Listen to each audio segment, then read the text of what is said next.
ગાંધીધામમાં મારવાડી યુવા મંચ અને સેવા ફાઉન્ડેશનના સંયુક્ત ઉપક્રમે ધૂળેટીનું પર્વ ભારે ઉલ્લાસ સાથે ઉજવવામાં આવ્યું.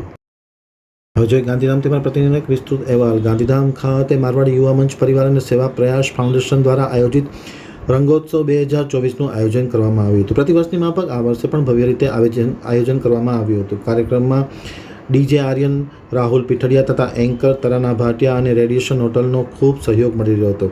આ હોલી ઉત્સવમાં 1500થી વધુ લોકોએ ઉમંગ ઉલ્લાસ સાથે ભાગ લીધો હતો અને ખૂબ ધામધૂમથી ગાંધીધામ, આદિપુર, અંજાર, ભુજના તમામ લોકો આ ઉત્સવ અને ઉમંગમાં સહભાગી બન્યા હતા. મારવાડી યુવા મંચ પરિવાર અને સેવા પ્રયાસ ફાઉન્ડેશન આ બંને સંસ્થાઓ ગાંધીધામમાં છેલ્લા કેટલાક સમયથી અનેકવિધ સામાજિક અને સેવાકીય પ્રવૃત્તિ માટે કાર્યરત હોય છે. અનેકવિધ સામાજિક અને સેવાકીય કાર્યો કરી આ બંને સંસ્થાઓ ખૂબ સેવાનું કાર્ય કરી રહ્યા છે, જેના ભાગરૂપે ધૂળેટીનું પર્વ પણ ભારે ઉલ્લાસ સાથે આનંદ સાથે ઉજવવામાં આવ્યું હતું. મોટી સંખ્યામાં લોકો જોડાયા હતા. એકબીજાને કલર ઉડાડી સૌએ ધૂળેટી અને હોળીની શુભકામના પાઠવી હતી. એક બાજુ ડીજેનો તાલ, બીજી બાજુ નૃત્યનો ઉત્સવ અને ત્રીજી બાજુ રંગોત્સવના ઉત્સવથી સૌ કોઈ આનંદ ઉમંગ સાથે આ પર્વ સંપન્ન થયું હતું.